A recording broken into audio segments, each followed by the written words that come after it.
So the job of the nervous system in the body is to sense the environment, external and internal, relay those signals to the brain to process it. And then the brain makes decisions as to what to do. And then the nervous system relays those signals back to the body to do something about it. So in a company, the nervous system is leadership and management, right? So leadership's job, the ones that are on the ground, are to sense the external world, sense the internal world, relay that to senior management. Senior management's the brain to make decisions, and then pass those signals back through leadership for the body to do stuff.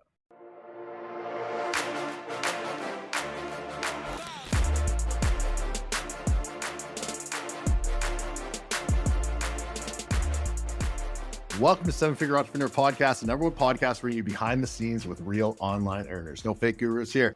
And today we have the wonderful Larry Yatch. We also got the wonderful Tyler Devin. It's going to be a good one, guys. This is a little bit different than we usually do. And Tyler has actually worked very closely with Larry. So I'm just going to let him sort of take this and run with it out of the gate, because this is the first time I'm meeting Larry as well. So it'll be cool to hear his story. Yeah. Well, let me give some context in this whole thing, how it kind of came up. So actually another guest we had on the podcast, Ben Steve, one time, him and Ben and I keep in very close contact. And Ben was just talking about a massive transformation. He was excited about his business, just how he was, he brought on basically a team to execute on the systemization of his company, his business. And I was like, man, I need that same fucking thing. In our world, when you grow, especially if you grow fast, you leave a whole wake of destruction behind you with, people's roles and responsibilities are all messed up. You have no systems in place. You're basically running by the seat of your pants. And so for me, in my business, it's really been a season of rebuilding from a structural perspective. Like every house needs a good foundation, good structure. And as much as we are growing, we were making money, things were great. Everyone on the team is making more than they ever have. That's awesome. But the basics weren't there. And so we were limiting our next phase of growth because we didn't have the foundation in place to even basically to hold the growth that we had already gone through. And so that's how I met with Larry, was through Ben because of that problem. And so Larry will explain what he does, but that's basically the backstory, so everyone can kind of get an understanding. Well, Larry's going to kind of go over today, or at least what I'm going to be peppering him about, is how to build a rock solid foundation in your business so that you can go and scale. Good intro. Very good intro. Usually, most of the time, people always introduce me on my background because it's so interesting, but I so much prefer that. Yeah. What I do now as opposed to what I did before. I think though your background plays into that. Oh, totally. Would you mind giving people a background on what you do? By the way, Yeah. if you haven't listened to Larry's book, it's really fucking cool. My favorite part was the second half of it. But go ahead, man. I'll let you roll. Yeah. So my background is in naval special operations. So I went to the United States Naval Academy, graduated as an officer in the Navy, and went straight into the SEAL training pipeline. And that would have been in the fall of 1998. Graduated at the top of my training class, my buds class, and got the pick of teams. So I picked SEAL Team 3 because in the late 90s, there was, it was time of peace. There was nothing going on. And I figured if anything was going to happen, it was going to happen in the Middle East. And so SEAL Team 3 at the time was responsible for the Middle East. So that's where I picked to go. Ran combat operations as an officer in the teams for 10 years, fighting in the Middle East and Southeast Asia. And, as we know by history, come 2001, it got really, really busy for us. And so spent a bunch of time leading men in combat, some of the world's worst environments, and then got injured and went through a bunch of surgeries, and I got medically retired in 2008. And lying in the hospital bed when the surgeon told me that my SEAL career is over, it was really a turning point for me based on the fact that my whole life, my whole purpose from the time I was in third grade, I saw Top Gun and decided I was going to be a fighter pilot and in the Navy, and then found out about the SEALs about seventh grade. And so my whole life was about preparing for the military and serving our country and fighting. And faced with not being able to do that, having my purpose taken away was a pretty big hit. And that's where I really thought that what dawned on me is for my entire life, I was fighting for others' freedom.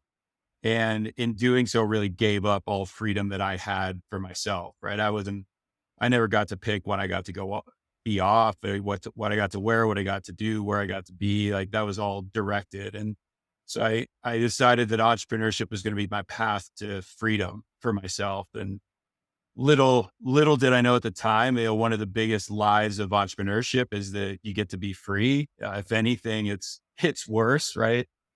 Yeah. Being the head of an organization or CEO is one of the most challenging things I've ever done. And so in that hospital bed, decided to go on entrepreneurship, and my focus was always leadership. So I went into building training programs or companies that did training in one sort or another for the last, now it's been since 2008. So what's that? Almost 15 plus years.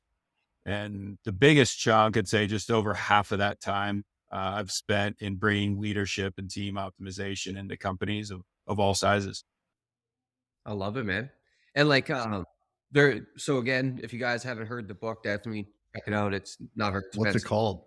I think it was it the Truth About Leadership, How leadership actually works. right? Cool. Good read. I do have the audiobook, but what I thought you guys did, which I'd never heard before, and I've listened to all sorts of stuff all the fucking time, was you had something called a CAO. I had never heard of a CAO before, but so we use Larry's company now to help us with our stuff, and so our CAO is Steve, one of Larry's guys. And it's pretty interesting. Could you explain just so people understand what a CAO is? Yeah, it was the CAO was my own invention, right? So it was an invention in more than anything else, trying to put a label onto what we did, right, as a company. Because for years we'd get into companies, we'd start doing work, and we always seemed to find the exact same problems and have similar solutions to those problems. And what blew me away was working with $1 billion companies or working with a company that was $1 million top line. They had the same gaps, Hmm. which didn't make sense to me. Like, how can you have the same gap at a huge company as you have in little companies?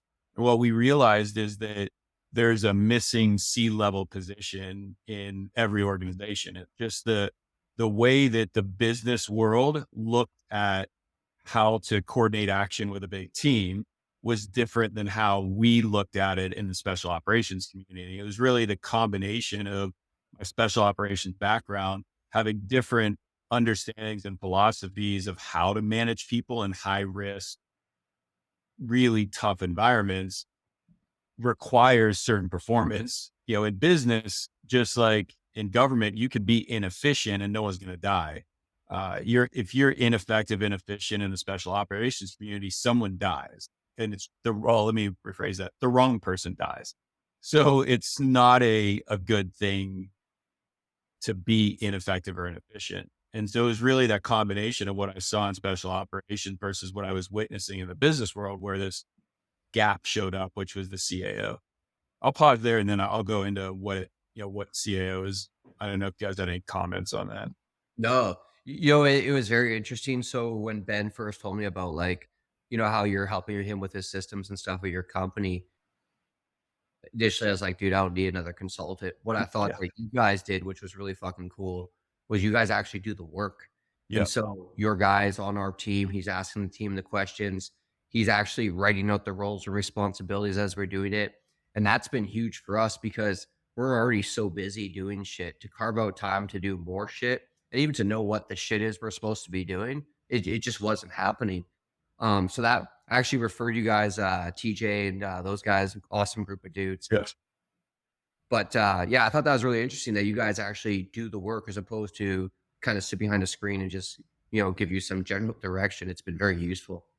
Yeah. And that's really, Sorry. What's sorry, the go ahead. learning curve on that? Because I feel like you're probably coming into so many different businesses. So do you actually have to fully understand the business, or is there sort of like a blueprint you go through with most business? Just you don't really have to understand it through and through. That's where, like, to me, the most interesting thing is because I didn't come into consulting from a business background. Most people that come into consulting are like experts at marketing or telecom or pharmaceuticals, right? So they look at it through that lens. I had no business background, right? Mhm. I came into it from special operations and then built my own businesses and found that I had major problems in those businesses that didn't exist on my team in the SEALs. And Mhm. so that's where I was like, oh shit, we're just doing this wrong. Like if I just apply to some of the fundamental principles of how we operate at a high level on the battlefield to business, it's going to help. And it was in those universal principles that it doesn't matter what type of company we work with, the same gaps always exist. And Amazing. that's where we found the CAO concept, this coordination of Yeah. action officer. So the way I describe it is from the perspective of a body. Mhm. Business is a body. So you start with the left arm of the body is lead gen and marketing. So the Mhm. job of the left arm is to reach out in the marketplace and grab onto a lead and grab that lead's interest into one, making sure they know what problem they have and they have some understanding that we might be able to solve their problem. Then now they're a lead. Once the left hand grabs that lead, it hands it off to the right hand, and that right hand is sales. So at this point, we turn that lead into a prospect because that prospect is asked for something from us. And sales arm's job is to convert that prospect into a client by making a promise to them and collecting some money. At Mhm. that point, in a good company, lead gen and marketing and sales, those arms hold on to the client. And a lot of times that doesn't happen, right? A lot of times lead gen, marketing, and sales just lets go of the client, hopes fulfillment takes care of them. And that's where a lot of things are dropped. So lead gen marketing, left and right hands hold on to the client, while the left leg of fulfillment and the right leg of support move the client forward to a better place. So at Mm. this point, you got those four appendages: left arm, right leg, left leg. Now, what's an interesting aspect of that is what we found is if the legs aren't of the same, legs and arms aren't about the same length and strength, you're in trouble, right? Like if you Interesting. have a big, long lead gen marketing arm and a short, little stubby sales arm, you're in trouble. Mhm. Mm. Or if you have a big sales arm and a short fulfillment leg, you topple over. Or if or if Mhm. your support leg is short, right? You got your employees are upset, frustrated, they're not taken care of, and you fall. Mhm. So it's not just a matter of having arms and legs; it's a matter of making sure that their length and strength are about the same, or else you get problems both their internal and external. Mhm. So you now have your arms and legs of your body. The next system is going to be the nervous system. So the job of the nervous system in the body is to sense the environment, external and internal, relay those signals to the brain to process it. And then the brain makes decisions as to what to do. And then the nervous system relays those signals back to the body to do something about it. So in a company, the nervous system is leadership and management. Right. So leadership's job, the ones that are on the ground, are to sense the external world, sense the internal world, relay that to senior management. Senior management is the brain to make decisions, and then pass those signals back through leadership for the body to do stuff. The last system is finance, which is the guts, the GI tract. The Mhm. finance part of a business is to consume resources and distribute that energy to the body. So at this point, with those six systems, you have all of the parts of the body. Mhm. Mhm. Now, in a normal company, every one of those parts of the body has a C-level position, right? You have your CFO, your CEO, your chief revenue officer, head of sales, your head of marketing. They all have C-level positions. So your arms and legs and guts and brains all have someone solely responsible. Mhm. Mhm. So that's where we go into every business. And now how well those parts are coordinated, how well they run determines how good the company is. And this is where the missing part was. In the body, the system that we were missing is the heart and the blood, right? The circulatory system. And Mhm. our argument is that the blood of an organization is coordination of action, right? So how well a body coordinates action, how well you coordinate action between your lead gen and marketing arm and your sales arm, how well you Mhm. coordinate action between finance and management, how well you coordinate action between support and fulfillment determines how well the body runs. Mhm. Mhm. When then you ask the question, who is solely responsible for coordination of action within a company? Who is the C-level person whose job is coordination of action from a one-on-one person to person basis, a team basis, between teams, between leadership and teams, between everyone and clients? There's the answer is always the same. Well, everyone is. Mhm. Everyone's responsible to coordinate action with each other, between teams, with clients. And one of the fundamental roles that we learned as a SEAL was that if more than one person is responsible for something, no one is. As soon as two people have assigned responsibility for the same thing, then no one is responsible for it. And Mhm. it's the most Interesting. important thing in a business or in a body is coordination of action. And one person is responsible for it.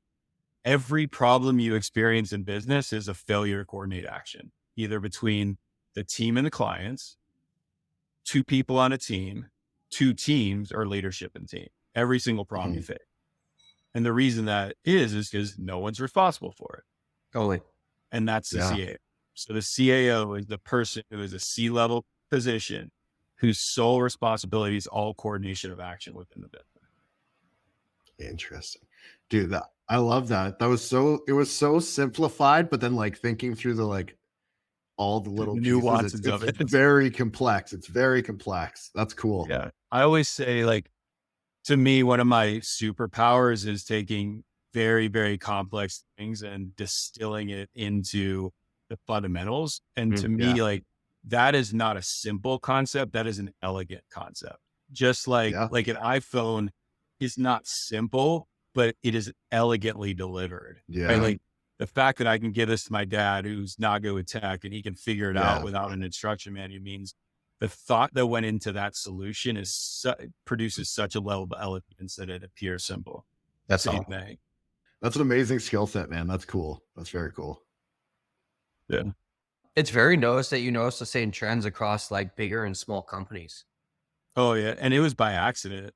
And it's actually the origin story of the content is how that came about. Like it wasn't because I was a genius. It was because of, I'd say, the sequence of events that led Mm. to consulting with big companies. Like it's an odd story. You had time? What do you guys are the bosses here. When you tee it up like that, now I want to know. Okay. Yeah. So I'll go through it. So would have been my second company.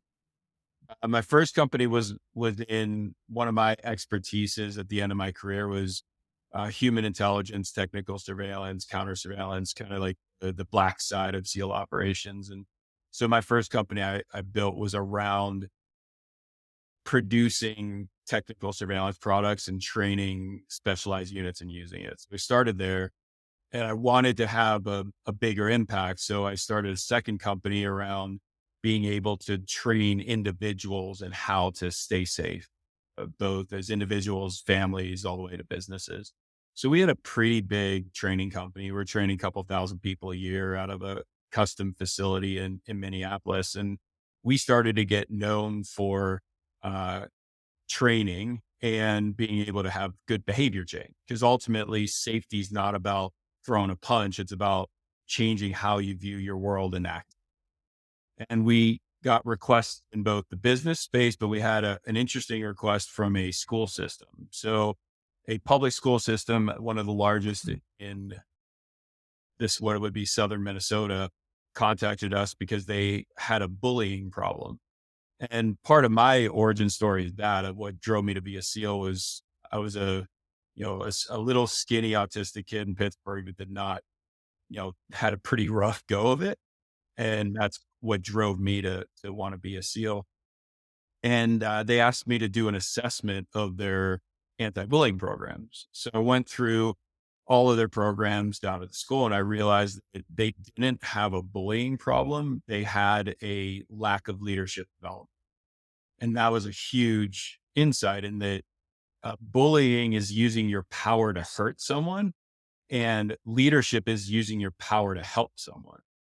So wherever you have leadership, you don't have bullying. Everywhere you have a lack of leadership, you have bullying, right? It's a matter of really taking the same thing and just pointing in a different direction. And so they had this huge leadership development issue, and that the teachers whose real job is not teaching, it's leading their students to a place of learning, never got taught how to lead.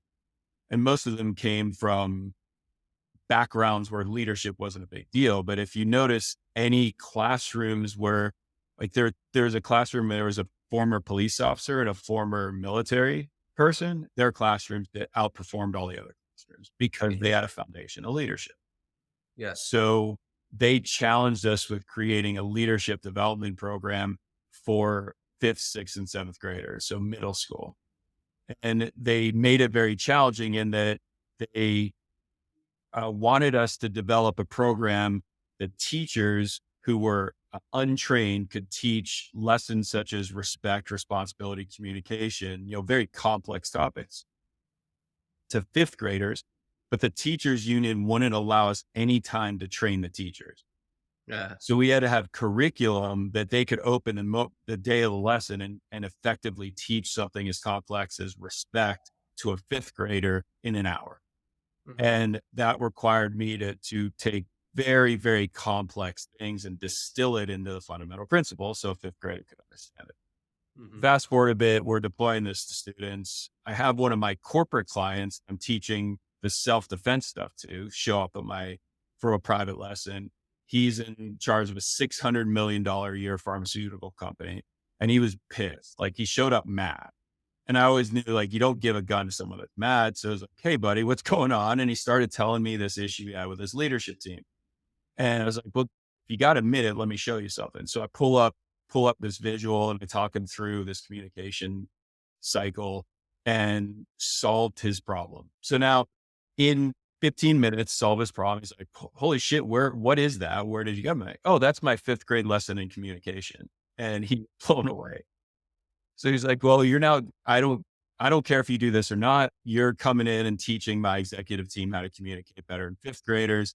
And I leverage this literally the fifth grade curriculum with, I think 3 out of the 5 guys were Ivy League educated. They're all getting paid over $1 million a year. I mean, these are some of the best, smartest people in business in the world. And they needed a fifth grade lesson in communication.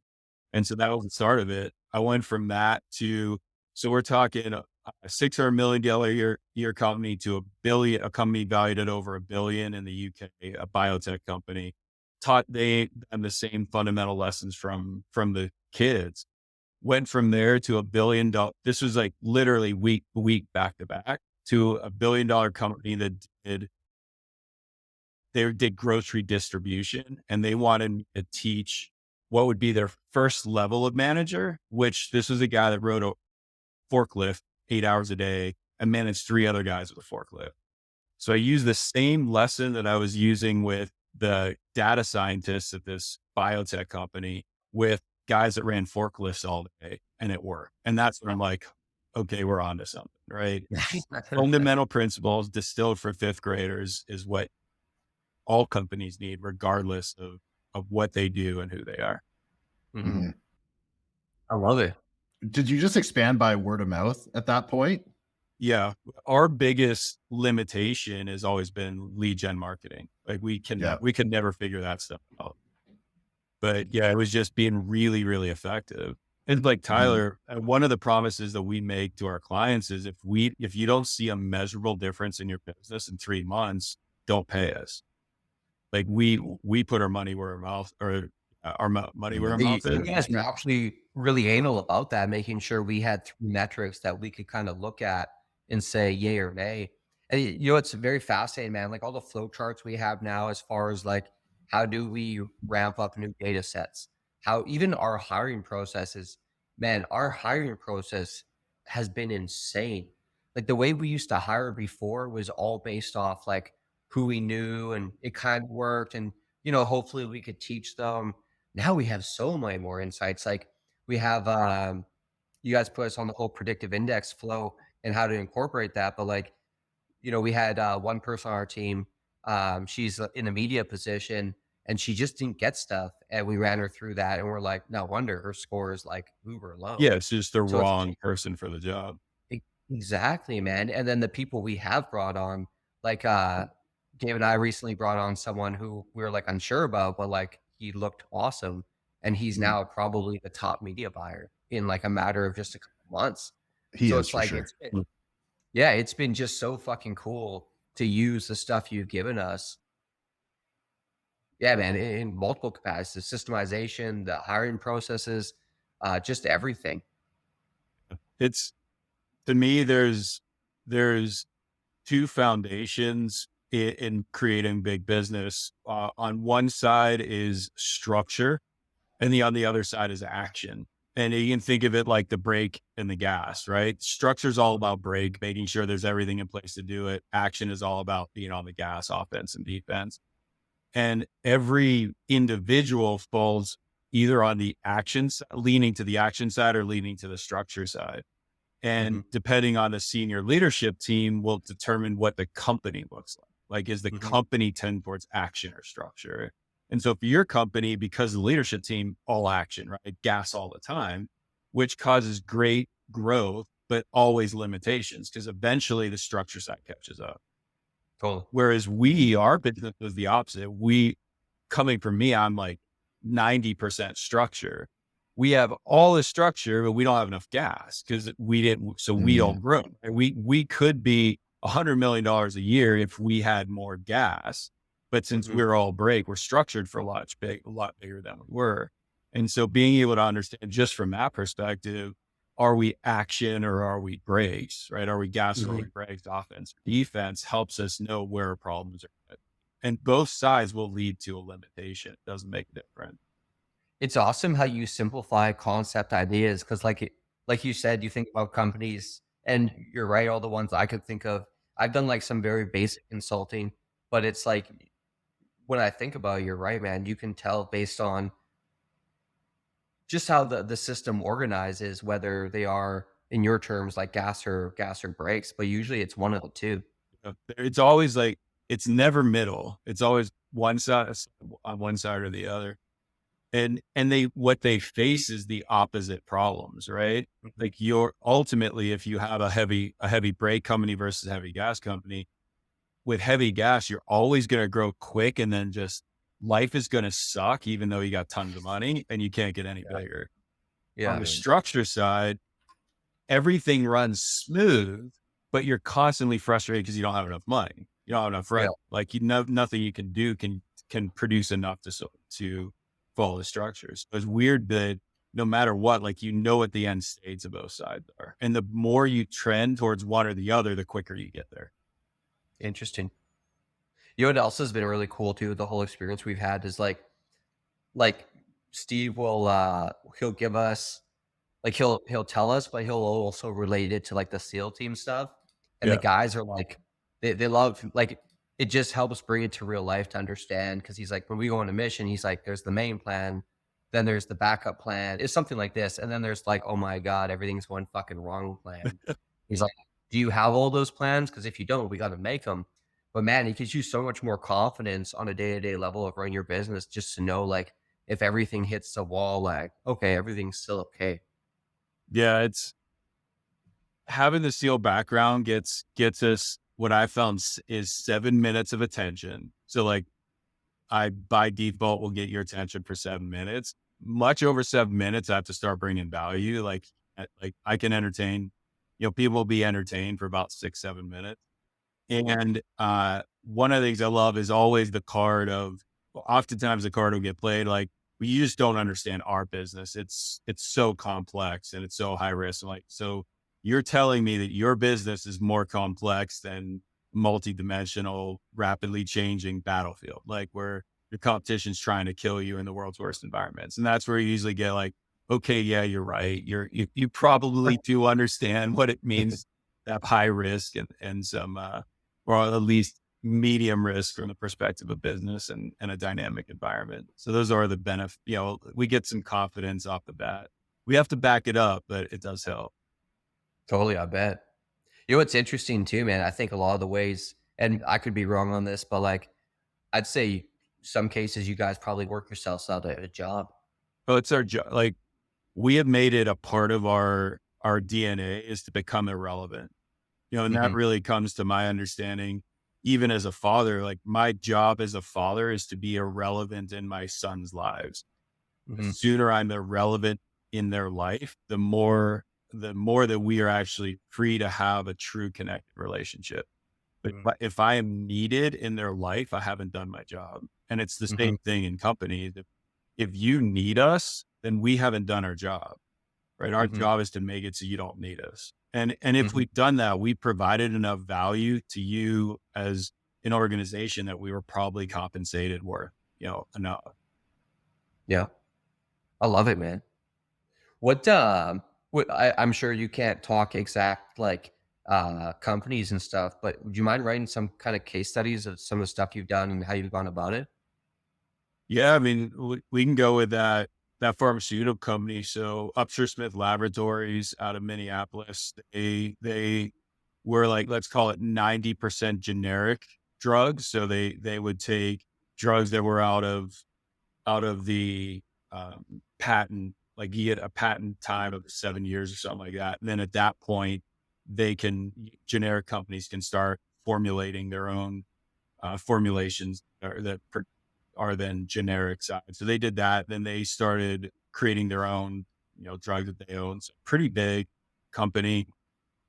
We started with them literally from that conversation of teaching their executive team. And we started putting in process instructors at the high level and really supporting the CEO. In about 3 years, they went to 1.2 billion valuation and sold. What was cool about it is they Wow. sold just the drug business and kept all the other businesses that they had built over the time.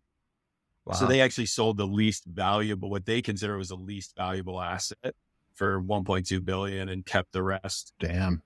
and continued to grow it. So, I mean, it was like, to me, that was one of our biggest successes. And by no means were we the reason, right? Like we weren't in it, Mhm. but they were facing some pretty significant problems on the management, the structure side. It, we were able to point them in the right direction. I truly feel had a big impact overall. The other I love it. piece to it is at a certain point, the the experience of the owners, or this would be the key leaders, uh, even though they're producing amazing results, their daily experience of life sucks.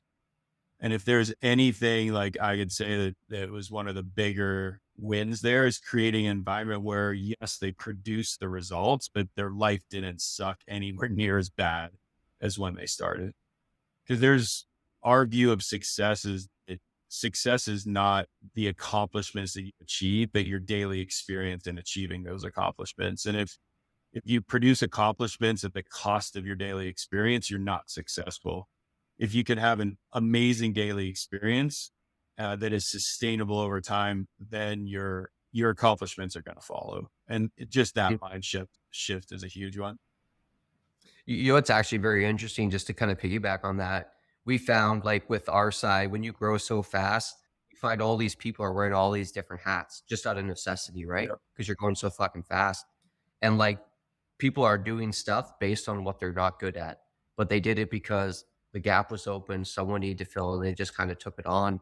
But like the more we've been able to like nail down our roles and responsibilities, have people focus on their strengths as opposed to their weaknesses, and really double down there.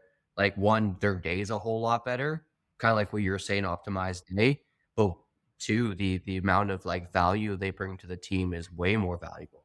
Yeah. And like And then with your go ahead. company, you get to a point where you produced enough resources that you can actually allow people to specialize, Totally. right? Because when you start out small, everyone does have to do everything.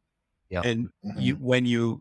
so if you manage to that level, right? And that level of, $1 million a year company, a $2 million a year company, right? But you're producing 50 million a year, you're managing the wrong way. And the biggest limitations, I call it the revenue plateaus. Every company, no matter what size, hits revenue plateaus where they grow to a certain point and then they get stuck at a certain point. And that revenue plateau that they hit is always based on how they manage people. If you're running your $50 million a year company like it's $3 million a year, you will be stuck at 50 million and you'll be miserable. And so that's the aspect of it, right? Like where at 50 million, you have enough resources to have people specialize and to have clear roles and responsibilities to work in their zone of genius. So, but when you treat them like it's 1 million, where everyone's got to do whatever needs to get done, it's going to stop. Yeah. Dude, I love actually what you're knocking on there. It's so true. Like as you grow, the way you manage has to grow too. Cause if it doesn't, you'll never surpass. It blows me away that no matter what the industry, I'll ask you a handful of like high level questions about the finance, like where you are in revenue production, how you got there, like how quick you got to that. And I can tell you how your business is run. Like Interesting. it's a magic That's trick cool. where people are like, there's Yeah. no way it is. And it's simply because one, I have this process oriented brain, like all I can do is see patterns. And I have coming from special operations, I didn't bring any preconceptions that I knew anything in business. Like I was like, I don't know shit about business. So I didn't pretend like I knew anything. All I did was look at where are the patterns, where are the same things happening again and again. And that's where I identified these revenue plateaus that are so consistent and they're tied to behavior, specifically management behavior. I love it, dude. Mhm. What, if you could rattle off some of those revenue plateaus real quick, and then this might be too dynamic of a question, but like, what would you say are the revenue plateaus, and what are the shifts do you think people need to make in order to get to that next plateau? Okay. So you've got 1 million, 3 to 5, 8 to 12, 25 to 35, 50, 150, 250, 500, 1 billion. Hmm. So those are the plateaus. And I'll go through a couple of them. So the beginning ones, to get to $1 million a year, you have to have 1 to 3 people working really hard with limited support. Right. So just about you get one to 3 people with a valid idea, like a valid product, valid concept. If they work really, really hard, they have very limited support, they make $1 million a year. Now, what got you to $1 million a year was 1 to 3 people working really hard. To get past 1 million, you can't work hard, right? You can't just have those 1 to 3 people work harder. Maybe you get to 1.5 or 1.8, but you're never going to get to 3 million a year just by working harder. This is where it gets really amazing. The behavior that got you to that revenue plateau is the exact behavior that stops you from the next. And that's why people get stuck. To go from 1 million to 3 to 5, you need to go from doing like 1 to 3 people doing stuff to 1 to 3 people. Really it's 3 to 5 people leading others. So what I mean by leading is directly telling people what to do. As soon as you make that shift from doing everything yourself to telling someone exactly what to do, all of a sudden you can make 3 to 5. So what's crazy is what stopped you at 1 million was, I need to lead. You get to leading and you get rewarded. So immediately you go from 1 to 1.5, 2, 3, you're at 3.5, 4 million a year. What happens at that point is 3 to 5 people directly telling someone what to do can't do it anymore, right? Like I can't tell 9 people what to do. I can only tell 3 to 5 people what to do. So the exact behavior that got you to 3 to 5 is going to stop you from going to 8 to 12. To go from 8 to 12, you have to stop leading people, meaning directly telling someone what to do, to managing them. So now I can't tell you what to do. I have to create the space for you to do it. And now we can go from 3 to 5 to 8 to 12. Right? You get to 8 to 12. Now I'm managing. So I'm not leading, I'm managing. So I've created a space to do it. But the way that people do it is not processed. right? So I've created space, I'm managing, they're doing stuff, but the way they're doing it is their own way. Mm-hmm. To get from 8 to 12 to 25 to 35, we have to make this the way that they do it a process that gets you to 25 to 35. But Yeah. notice I'm going from doing it myself, telling someone what to do, creating the space for them to do it. Now making sure that the space in which they do it is processed. Yeah. Those behavior shifts shift all the way. I might keep going through the different plateaus, but Yeah. Keep going to 250 if you don't mind. okay. So 25 to 35, we need to go from managers. From 25 to 35, we have to process the support. So how they do it is processed. 25 to 35 to get to 50, we have to process management. So instead of just having the people that are doing the stuff processed, I have to process how management is done. Mm-hmm. And that's a lot of what we're working with you guys, right? No. Right. You guys had pretty good processes on how they did stuff. Like the people that are actually doing stuff, decent process. How you managed those people, you didn't have it. Yeah. Fair? Yeah. And right at 50 million, right? So, and arguably your core business, probably around 50 million thereabouts, I think, right? I don't remember exactly. So the next piece to get past from 50, so we have process management with process support. To get past 50 to 150 is multiple business lines. Like you actually have to expand business lines. It gets hard to grow one. And when I mean business line, one person with one problem, with one process for fulfilling that problem. Like to me, Yeah. that's a business line. As soon as you change the person you're servicing, the problem you're servicing, or the process through which you're servicing it, you have a different business line. Yeah. So to get past 50, we need to start changing our business lines. We have to diversify the person that we're servicing, the problem that we're servicing, or the process through which we're servicing it. So that gets us from 50 to 150. But what'll happen between 50 and 150 is we'll have multiple business lines, but they're not run very well. Yeah.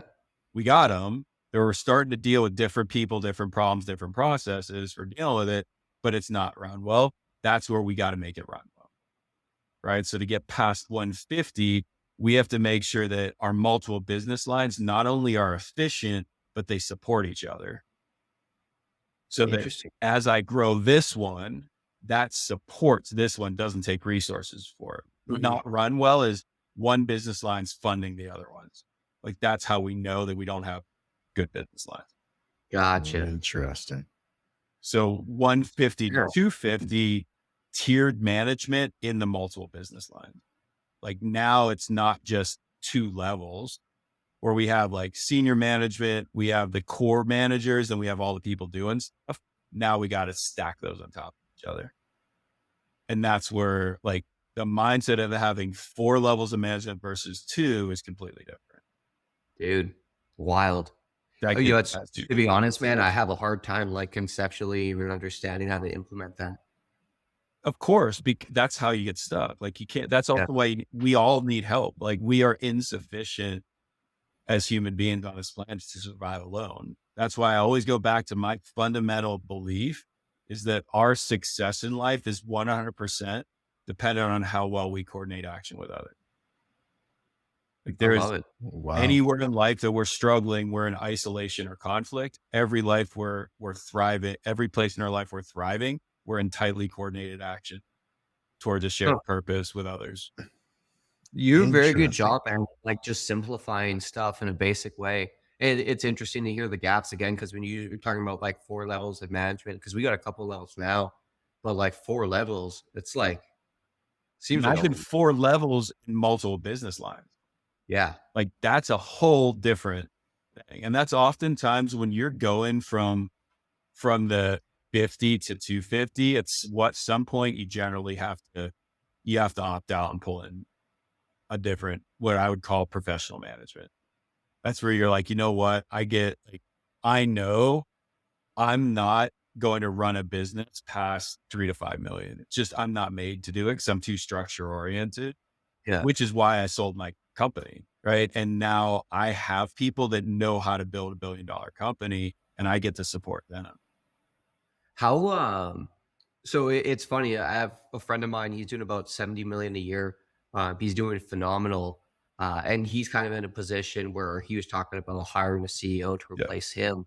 And I've had the same thought, hiring a CEO to replace me. How would you even go about finding like that management to take over? Because I feel like that'd be a difficult thing to do. But with that said, I haven't really tried or looked. It's like that is going to be a challenge. It is a challenging position. And ultimately, I would say you're probably not the best person to make that decision. I think you should have say in it. Like you'll Mhm. have a big say in it, but that's where I think you ask for help. Like that's where you get someone. Like I know for me, I would ask for help for that because all I'm going to be able to do is find the person that feels right for me. And if they feel right for me, they're the wrong damn person because that's going to be me. Dude, how true is that, man? Yeah. We found that overall. Like, if you keep on hiring people you like, they're probably like you, Yep. and then you have a whole bunch of yous, but that's not like a robust company. No. And that's like, Yeah. that's where I would say at that point, it's like, that's worth getting support on. Like Yeah. it's worth, and that's like, at least now we're having a conversation that probably no one else gives a shit about, but like we can help you. That's like my partner, Eddie, the guy that I partnered with. All he's done in his career is buy companies, put leaders in charge of it and grow them. Wow. He's That's always cool. the step above. So he's Yeah. like, yeah, that's who we're going to have to talk to. And Dang, that's that's really, it's, you guys are at Jacksonville, right? yeah. And that's really where, Nick told me you're coming down, man. I'm gonna head up there. oh, for sure. The, the other thing, one of the things that he brought, like a fundamental understanding that he brought to me that was really useful are what he referred to as the phases of business. And that these phases of business are phases that every business goes through. And eventually they either stop or they quit. Right. But it's these same phases exist no matter what. The first one is startup. So being in a startup mode where really you're validating that there's a product that you have that people want to buy, right? Like Mhm. that's the first step. Next step is perseverance, where, okay, you have a validated product. Now we have to get to really profitability. Like that's one of the biggest steps. Once you're profitability, you have a viable company. That's that phase. And viability is the first place that you have choices. Like for startup, you have no choice. It's either survive or die. Perseverance is grind it out or die. Mhm. Viability, you now have a viable company that you can make a choice. At that point is then do we go into the next phase, which is scaling. So at viability, you can sell, but you'll get a relatively low multiple because you're more or less static growth. When Mhm. you get to scaling, you can either scale through linear growth, where you're growing linearly, and even 100% year over year is linear. Mhm. Exponential growth, where your growth is accelerating, or true scaling. True scaling is where you can grow unrestricted, Mhm. like meaning you could go from one client to 1,000 clients in one day. Yeah. And very few companies can truly scale, right? It's always tech based. Yeah. So then you got to choose, do I want to sell? Do I want linear growth? Do I want exponential growth? Or do I want to really go to a company that can scale? And the Mhm. choices for those four are very different. And the strategies are different. And then you go to successions where you either exit or you bring in senior management to run it while you become, let's say, founder/board member. Mhm. Mm. And so those scaling through succession is a very different set of, well, really every phase from startup through succession, your choices are very specific. And if you make choices outside of your phase, you create problems. Like if you try to make scaling choices in a perseverance company, you're going to fail. Interesting. Wild. Dude, I Man, it's fucking love it. it's just so much to take in, man. And it's like Yeah. I don't think like this on any level. It's crazy.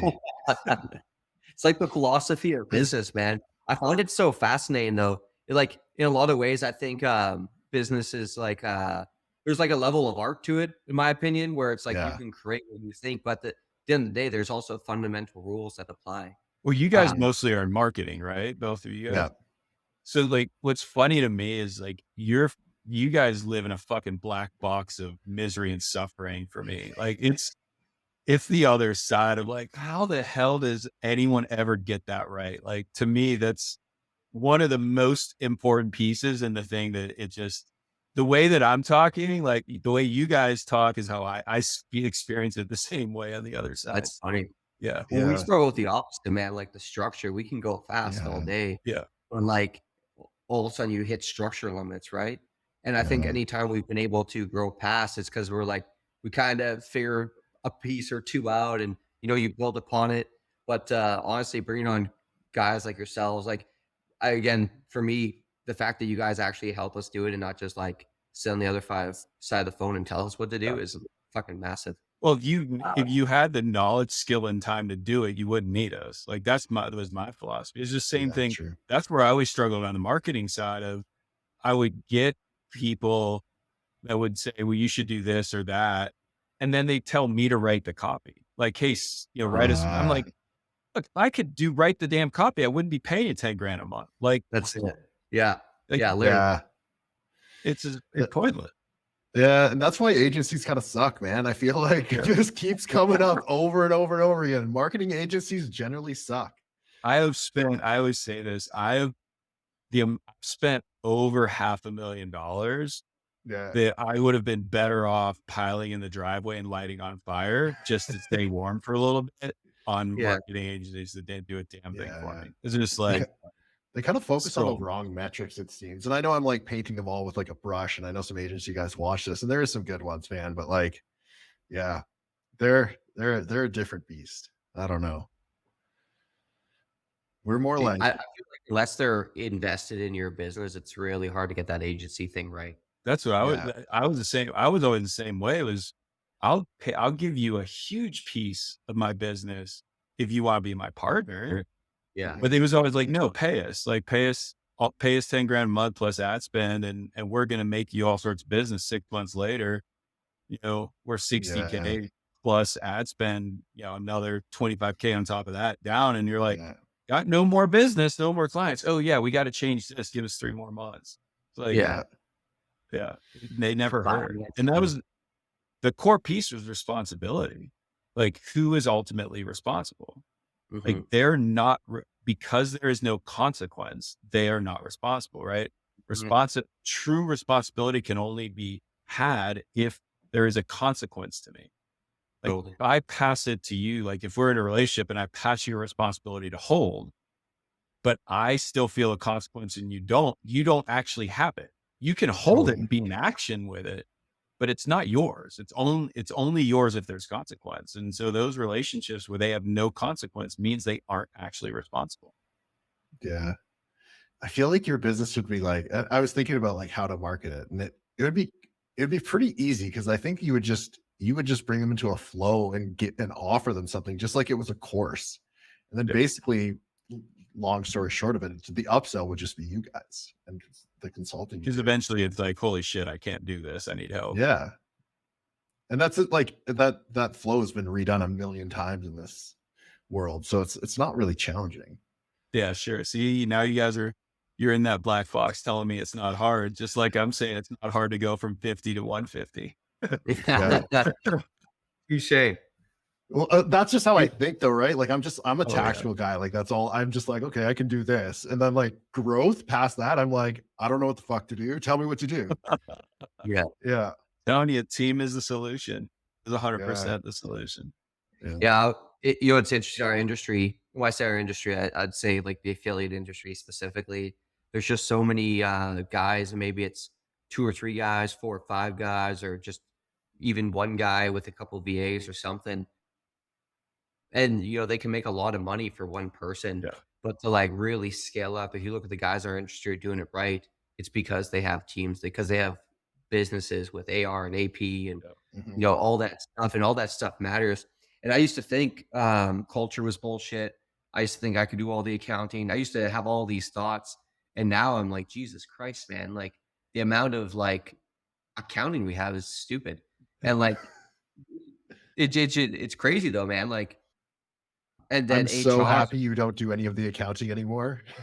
yeah, And then even HR lately, I've been telling the guys, I'm like, we got to figure out this HR stuff, like, because I've seen a direct increase in productivity after reviews. Yeah. People, in my mind, like, I don't want to do a fucking review, but like at the end of the day, people value them. They want to know where they're doing good. They Because want to they know where want to they. do well. They don't have it. Like I always go to, do they have an, does anyone wake up with the intent to be mediocre or bad today? No. Not a go fast No. team, man. Yeah. Never. And so it's like it's all this stuff. And then even when we've done trips to Costa Rica where we bring everyone, or Mexico and Miami, etc., Vancouver, I've noticed a huge increase. Like one of the biggest challenges I think we have with online businesses is the communication's so different because it's all done remotely, right? You don't hear with just in typing, you don't get tone, you don't get cadence, you don't get all this stuff, so you don't get a good read.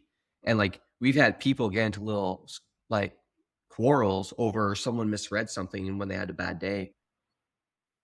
But I've seen, again, this is all HR stuff. And like, I think about how do I keep my team in the state of flow? Things are moving, things are happening.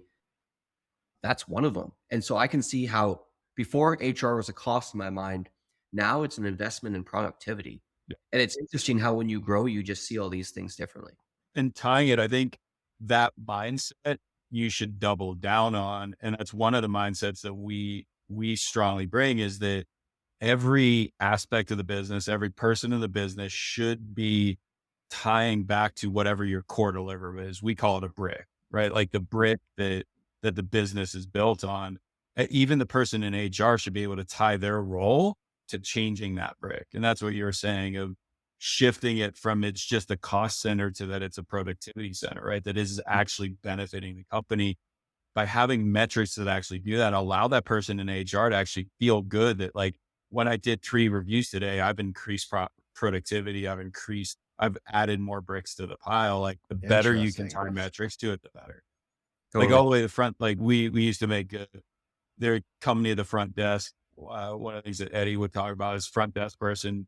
One of her metrics was she had she would have had 3 metrics. I know 2 of them. One was answering a call within 3 rings. And I think it was like speed to which the solution was found. But she had to track that every day. Like Right. how, Oh, and that was tied directly to results. I think they were it was a flower company or something, but like how Yeah. many flowers were shipped were tracked all the way from her metrics. When you Wow. do that, like she knew that if she could pick up the phone within 3 rings and get that solution within 1 minute, like that equated to 2 more flowers shipped that day, which made Wow. a difference. Man, that's another thing I've noticed too. Like when people don't understand what their deliverables are and what they're being graded on, they get so caught up with like, I spend all this time. Yeah. I'm like, great, you spend all this time, but like, what's your output? Yeah, Mhm. exactly. And some people want to get paid on the time they put out. Well, if the output's not there, the time's not really worth anything. Yeah. You can spend every 24 hours a day, man. I don't care but like if the output's not there, it's just not worth it. And like we've had one guy on our team specifically where his income grew, man, probably like 6 or 7x once we just had him focused on what he was supposed to be doing. It's not like he was trying not to. He got distracted. He tried to support everyone, et cetera, et cetera. Once he got really honed in, we grew, he personally grew like as a win for everybody. So just having metrics tied to like roles and responsibilities, man, it goes a long way farther than you think initially when you're small. And that's where I go back to CAO, right? Like who in the company is dedicated to paying attention to that? Mhm. If you don't have someone and that person has to focus on that, like that's their lifeblood. That's where companies get stuck. Like that's this black spot in the middle where it's like, well, maybe his manager is supposed to do that, but his manager's really good at email marketing. So that person doesn't know how to build those things. Yeah. That's where most companies have that gap where it's like, we know we should do all that stuff. We know we need to get done. It takes time, expertise, knowledge in doing it, but who's supposed to do it? Like whose Mhm. responsibility is it? Mhm. Dude, I love it, man. This has been awesome. Thanks so much for making the time. I appreciate it. Oh, my Yeah. pleasure. All sorts of realizations happening over here. Yeah. If so, I already mentioned your book. It's on SEAL Team. Actually, I didn't tell people where it's on No. SEALTeamLeaders.com. If you want to, Yeah, great listen, marketing over here. look, Just what's going on? We're only good with paid marketing. Oh, that's it. but check them out. They've been awesome. I imagine that's if people want to get in touch with you guys. Yeah, I That's the think best. probably the best thing to do is go through sealteamleaders.com. Like I said, I sold my company into a private equity group that I'm now chief of staff for. So we run a bunch of different companies. We've also consolidated, which is really cool. We went from, our focus was always on coordination of action. We were more on the action side, and our one of partners in the private equity firm, he had a company on structure side called Empire. So we've combined the two, and we actually are in the process of buying a third company that focuses on data. And Wow. so data and data analytics, and that becomes the third leg of the stool. So being able to have coordination of action, structure, and data throughout, from the start of the business through the end of it, is huge. And so our offerings have actually gotten a lot bigger, which over the time. So SEAL Team Leaders, probably best place. You'll see access to the book. There's also ways you can get in contact with me there. So feel free, if anyone's out there and we could help them, we'd love to support. Cool. Awesome. Yeah, we'll include all those links below. Sweet.